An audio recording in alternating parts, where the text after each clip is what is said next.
Well, hello, welcome to I Love Gay Today. It's sponsored by gayrealestate.com. And this is kind of a special edition that we have in conjunction with Cinequest. It's not an LGBT, it's a film festival out in the Bay Area near San Francisco. But we're meeting with some of the different filmmakers, specifically with some really fantastic LGBT films coming along. And we're here with Drew de Pinto. How are you, Drew?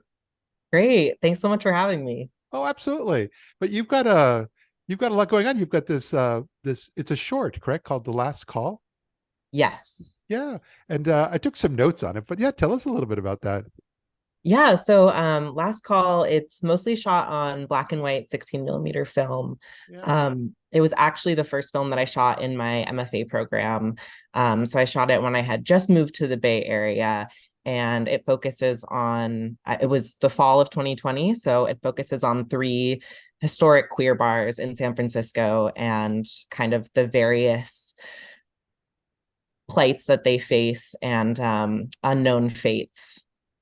That's turned out to be kind of a big story over the last few years, I think, too. Not specifically for San Francisco, but just in general, especially on the lesbian side. There's a lot going on in terms like the Lesbian Bar Project and so forth, because everybody's realizing a lot of these establishments that have been with us forever have kind of faded away.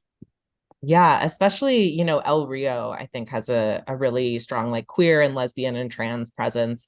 And I mean, all three of the bars really, but and just like long and storied histories of especially the Stud, it opened back in the 60s Yep. and had a sign that said, everyone's welcome here. And it was like one of the few gay bars that was really welcoming back in that time to women and less conventional members of the queer community. Oh yeah, no, I'm from Southern California, but I've been to the Bay Area several times, and I know of these places, and including I think I saw on your list Auntie Charlie's as well.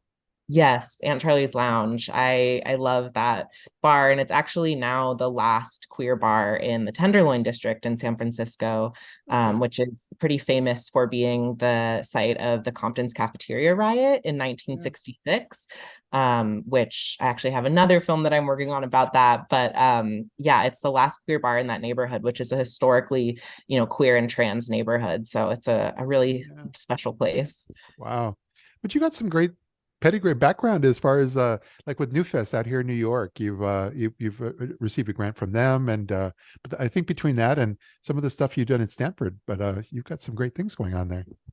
Thanks so much. Yeah, I was really excited. I just received this grant from Newfest and Netflix to finish up this newer film that I'm working on called Compton's 22, which, yeah, focuses on the Compton's riot that I mentioned and works with, current day trans performance artists and drag artists. And we kind of have a dialogue that is, tried to make an intergenerational dialogue between these archival interviews with trans women who had participated in this riot and had these artists in the current day, like watch and respond to these interviews. And then we worked on developing a kind of performance archive that spoke to that riot, since there really is no visual documentation of that riot or even that space. Wow. Yeah. No, that's like I said, a lot going on, and I know you've had this. You participated with Outfest last year, and even the San Francisco Queer Film Festival. Yeah, it's been so great. I mean, most of my films focus on queer and trans themes, so it's been really great to especially highlight, the to be highlighted among the work of other queer filmmakers and also to, reach queer audiences. I think for me, making these films, I've just learned so much about queer and trans history, especially in the Bay Area, and I love to be able to share that with audiences. I love the energy you put behind it, and I love what you're working on. So this is great.